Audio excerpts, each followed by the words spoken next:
What if you could recognize the changes in your body and mind early enough to make your final chapter truly meaningful? What if instead of fear and uncertainty, you could approach your later years with understanding and purpose?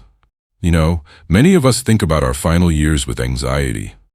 We worry about being a burden. We worry about losing control. But what if I told you that knowledge is the greatest gift you can give yourself at this stage of life? I'm not here to frighten you with talk about death. I'm here to empower you with information that can help you recognize important changes in your body. Changes that might be telling you it's time to prepare, to prioritize, and to make the most of the precious time you have. Let me share something personal. My own father noticed he was losing weight and feeling unusually tired. Instead of ignoring these signs, he spoke with his doctor. This awareness gave him nearly a year to put his affairs in order, to reconnect with old friends, to record stories for his grandchildren, and to spend quality time with our family. He lived those final months with purpose and peace, not because he was afraid, but because he was prepared. Today, I'll share with you 5 subtle signs that your body might be entering its final stages. But more importantly, I'll show you practical ways to respond to each sign, not with fear, but with meaningful action. This isn't about counting down days, it's about making each day count. So take a deep breath, grab something to write with if you'd like, and let's begin this important journey together, with honesty, with dignity, and with hope for making your final chapter perhaps the most meaningful one of all. Part 1. Recognizing the signs and solutions for each one. Let's talk about the first sign that's often dismissed but can tell us much more. I'm talking about unexpected weight loss and changes in appetite. Look at your clothes. Are they fitting more loosely? Have you needed to tighten your belt an extra notch? Or maybe you've noticed that the meals you once enjoyed now seem less appealing. The key thing to watch for is losing about 5% of your body weight without trying in 6 months or less. That's about 7 to 8 pounds for a 150-pound person. This isn't the weight loss we aim for with diet and exercise. It's weight that seems to disappear even when you're not trying to lose it. My neighbor Ruth noticed this happening. I thought something was wrong with my washing machine because my clothes kept getting looser, she told me with a laugh. It took my daughter pointing out that I wasn't finishing my meals anymore to realize something had changed. Why does this happen? As we age, our metabolism naturally slows down, but a more significant drop can signal that our body is changing its priorities. You see, your body is incredibly wise. When it enters the late stages of life, it begins to conserve energy differently. Your digestive system may not absorb nutrients as efficiently as before. Taste buds can dull, making food less enjoyable. And sometimes your body simply requires less fuel as it gradually slows certain functions. Some medications can also affect your appetite or change how food tastes. And conditions like depression or anxiety, common in later years, can reduce your interest in eating. The important thing to remember is that this isn't just about getting thinner. It's your body communicating with you. So what can you do if you notice this happening? First, don't panic, but do pay attention. Instead of 3 large meals that might feel overwhelming, try 5 or 6 smaller ones throughout the day. Think quality over quantity, nutrient-dense foods that give you more value in smaller portions. Soft, easily digestible proteins like eggs, yogurt, and fish are excellent choices. Add healthy fats like avocados and nuts, which pack a lot of nutrition in small amounts. Martha, an 82-year-old I spoke with, found that adding a tablespoon of olive oil to her morning oatmeal and afternoon soup significantly helped maintain her weight without having to eat larger portions. Consider keeping a simple food diary for a week, not to count calories, but to notice patterns in when you feel most hungry and what foods appeal to you most.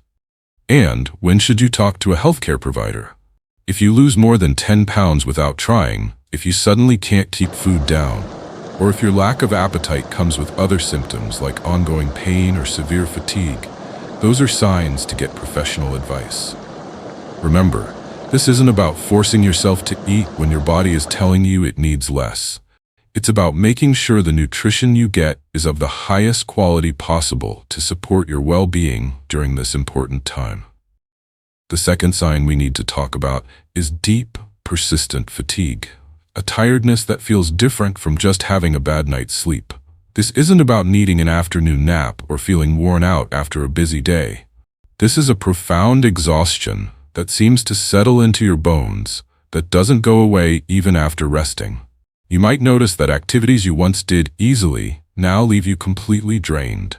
Perhaps a short walk to the mailbox requires a rest afterward. Maybe you found yourself needing to sit down halfway through preparing a meal, or having to catch your breath after a simple conversation.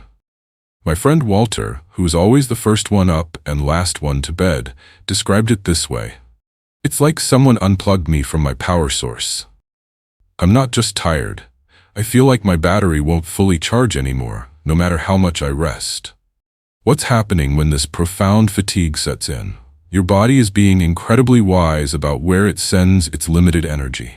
Think of your energy like a budget that's becoming more limited. Your body is now making executive decisions about where that precious energy goes, prioritizing essential functions like heart beating and breathing over activities like socializing or household chores. Your heart may not be pumping blood as efficiently, meaning less oxygen reaches your muscles. Your lungs might not exchange oxygen quite as well. And your cells' tiny powerhouses, the mitochondria, often become less efficient at creating energy. This conservation mode isn't a failure. It's your body's brilliant adaptation to changing circumstances. So what can you do when facing this deep fatigue? First, honor what your body is telling you. This isn't laziness. It's a genuine physical change that deserves respect. Use the energy envelope technique. Picture your daily energy as an envelope with a limited amount inside. Plan your activities to stay within that envelope. On good days, resist the urge to do too much, as it often leads to several bad days afterward. Consider the spoon theory, where each activity costs a certain number of spoons, energy units, from your daily allowance. Choose carefully how you spend them. Eleanor, a 78-year-old artist, told me, I realized I could either clean my house or visit with my grandchildren, not both on the same day. Once I accepted that and planned accordingly, I actually enjoyed my limited activities more fully. Prioritize the activities that bring you joy and meaning. Perhaps playing with grandchildren is worth spending that energy, while a spotless house matters less now. Modify how you rest too. Strategic 15 to 20-minute rest periods before you feel exhausted can help maintain your energy better than pushing until you collapse. And remember, sometimes the greatest wisdom is accepting help. Letting others assist with physically demanding tasks isn't giving up. It's making a wise choice about how to spend your limited energy on what matters most. Sign number 3. Cognitive changes and social withdrawal. You might notice that conversations seem to move too quickly, or that you have trouble finding the right words. Perhaps you're losing track of what you were saying mid-sentence, or finding it harder to follow the plot of a TV show you usually enjoy. Alongside these cognitive changes, many people notice a natural pulling back from social activities. Large gatherings might suddenly feel overwhelming. You might prefer quiet conversations with one person rather than noisy group settings. Sarah shared with me, I used to love my weekly bridge club with 8 other women, but suddenly all the chatter and keeping track of cards felt exhausting. I started making excuses not to go, and felt guilty about it, until I realized my brain was simply processing things differently now. These changes happen because your brain, like all organs, goes through transitions in later years. Blood flow patterns shift. Neurotransmitters, those chemicals that help brain cells communicate, may change in quantity or effectiveness. Your brain also becomes more selective about what it processes, often prioritizing meaningful information over casual details. This isn't dementia or disease, it's a natural shifting of mental resources. The social withdrawal that often accompanies these changes isn't about suddenly disliking people. Rather, your brain is telling you it needs less stimulation and more meaningful connection. Quality over quantity becomes the rule. How can you work with these changes rather than fight against them? First, create an environment that supports your changing brain. Reduce background noise during conversations. Have important discussions in the morning when your mind is freshest. Write down key information rather than trying to remember everything. James, a retired professor, put it beautifully. I realized I didn't need to quit my book club. I just needed to read the book in smaller sections over more days and jot down my thoughts right after reading. Small adjustments made a world of difference. Adapt your social connections to suit your needs now. Instead of large gatherings, schedule one-on-one visits with people who matter most. Be honest about your preferences. Real friends will understand. Consider legacy work, recording family stories, writing letters to younger generations, or organizing photos with notes. These activities use your wisdom and life experience rather than taxing your short-term memory. If you live with others, explain what helps you participate best in conversations. Perhaps speaking more slowly, avoiding multiple questions at once, or having important discussions during your best time of day. Remember, these changes don't mean you're losing your identity. They're inviting you to focus on what's truly meaningful in your relationships and mental life. Sign number 4. Frequent infections and slow healing. Have you noticed that small cuts or bruises seem to linger longer than they used to? Perhaps that paper cut that once healed in a day or two now takes a week. Or maybe you found yourself catching every cold that comes around, and those colds stick around longer too. My friend Harold, an avid gardener all his life, shared his experience. I noticed that the little scratches I'd get from my rose bushes weren't healing up like before. What used to take 3 days now takes 2 weeks. That was my body talking to me, but I didn't understand the message at first. You might also notice that minor infections, like urinary tract infections, skin infections, or respiratory infections, seem to come back more frequently or take longer to clear up, even with medication. Why does this happen? As we journey into our later years, our immune system undergoes natural changes. Think of your immune system as your body's personal army. When you're younger, that army has plenty of fresh, well-trained soldiers ready to fight any invader.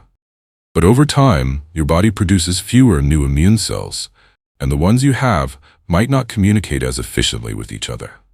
At the same time, your skin, which is your body's first line of defense, becomes thinner and less resilient. Blood vessels that deliver healing factors to injured areas may not work as efficiently. And the inflammatory response, which is necessary for healing but needs to be perfectly balanced, might not regulate itself as well as before. These changes aren't signs of failure. They're natural transitions that happen to everyone who has the privilege of growing older.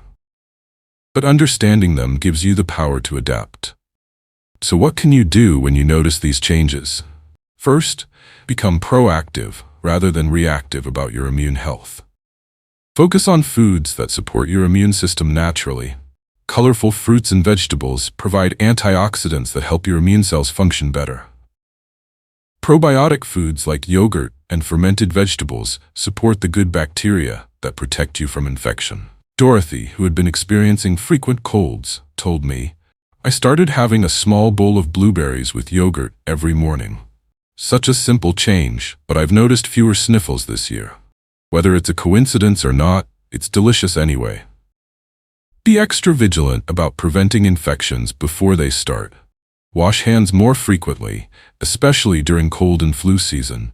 Consider wearing gloves for gardening or household tasks that might cause small cuts. For wound care, treat even minor cuts promptly.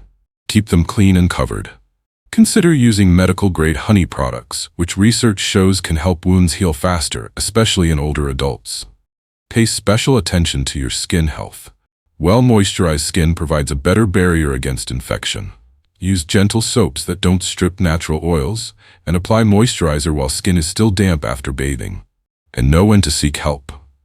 If a cut shows signs of infection, increasing redness, warmth, swelling, or if you have a fever that lasts more than a day, it's time to consult a healthcare provider. In this area of health, early intervention makes a tremendous difference.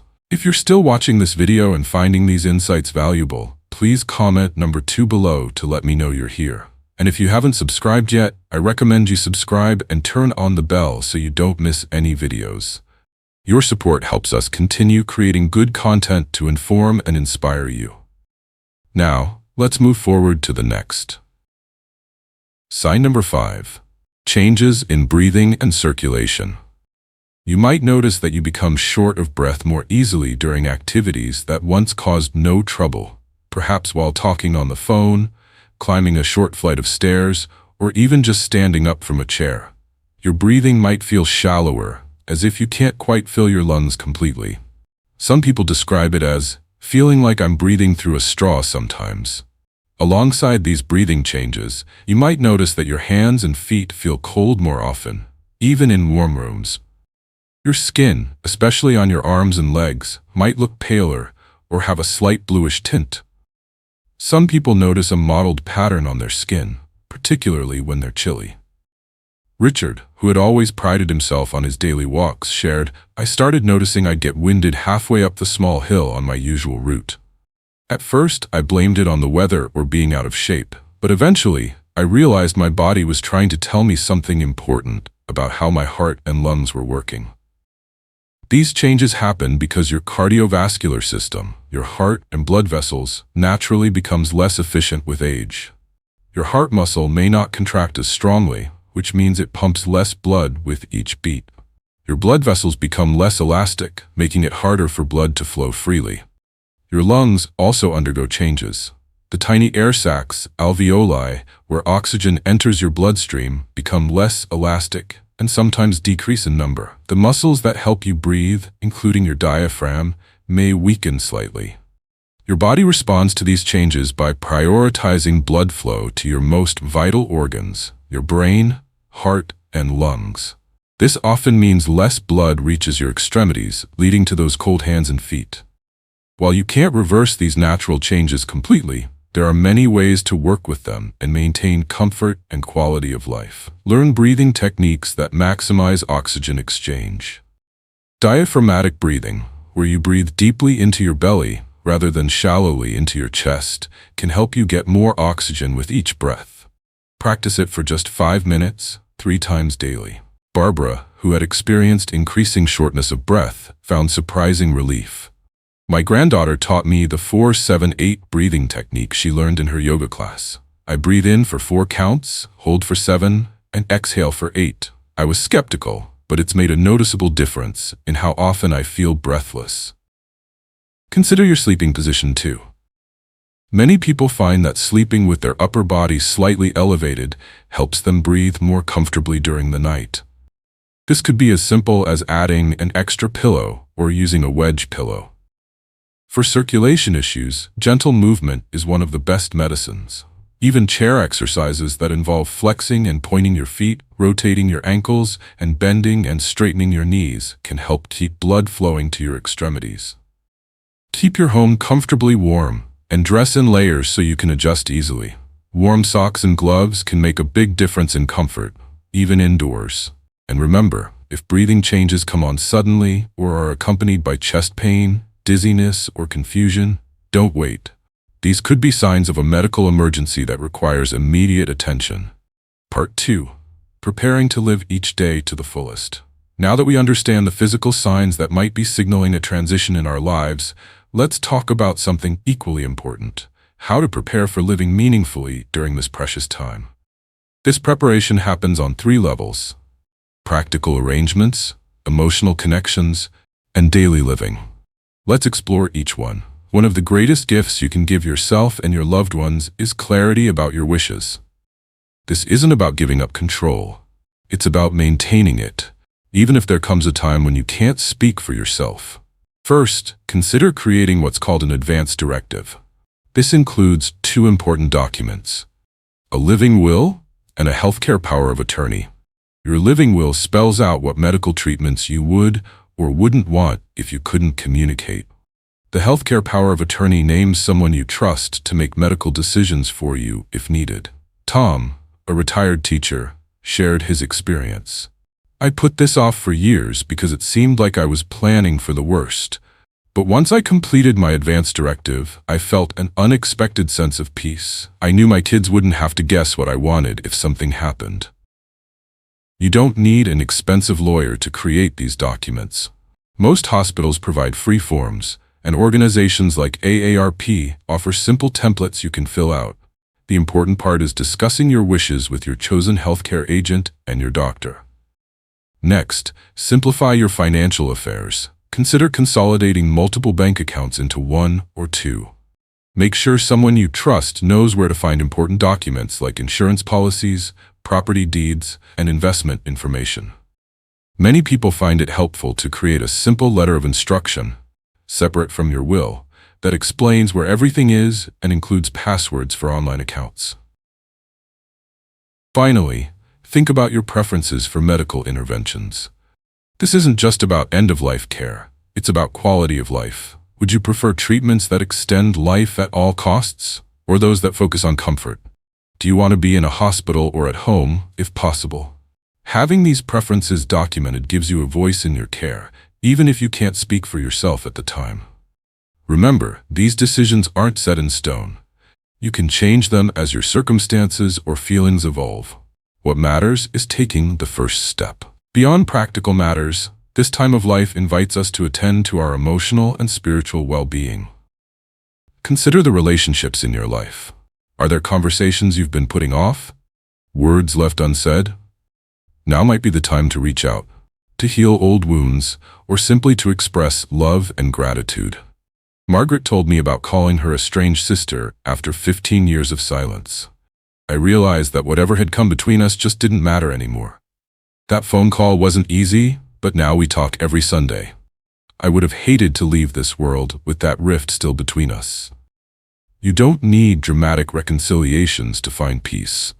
Sometimes it's enough to express your feelings in a letter, even one you never send. The act of putting your thoughts on paper can bring its own form of closure.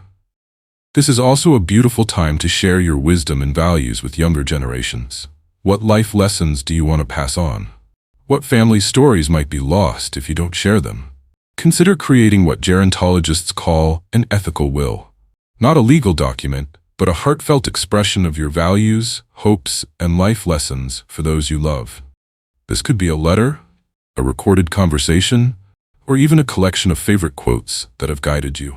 Physical mementos can also carry meaning. Consider selecting special items and writing notes about their significance, or recording the stories behind treasured photos. These tangible connections become precious to those you leave behind. Remember, creating a legacy isn't about grand gestures. It's about authentic sharing of who you are and what matters to you. While preparing practically and emotionally is important, perhaps the most essential preparation is learning to live fully in the present moment. Mindfulness, the practice of bringing gentle awareness to the present, becomes especially valuable now. For seniors, mindfulness doesn't need to involve complicated meditation practices. It can be as simple as fully savoring your morning coffee, noticing the birds outside your window, or feeling the texture of a loved one's hand in yours. Try this simple practice. For just 3 minutes each morning, sit comfortably and notice 5 things you can see, 4 things you can touch, 3 things you can hear, 2 things you can smell, and 1 thing you can taste. This grounds you in the present and awakens your senses to the day. Elizabeth, who practiced this daily after her cancer diagnosis, shared, "I've lived in this house for 40 years, but I never really saw the way the morning light creates patterns on my kitchen wall until I started this practice. I find myself noticing so many beautiful little things I rushed past before." Finally, how do we face the natural fears that arise when we recognize our lives are in transition? By acknowledging them with gentle courage. It's normal to feel anxious about the unknown, to worry about suffering, or to feel sad about leaving those you love. These feelings don't indicate weakness. They reflect the depth of your connection to life and love. When fears arise, try not to push them away. Instead, acknowledge them. "I notice I'm feeling afraid right now." Then gently shift your focus to what brings comfort. Perhaps a prayer, a favorite poem, or simply taking a few deep breaths while picturing someone you love.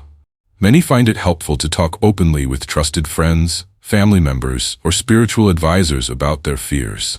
Bringing fears into the light often diminishes their power.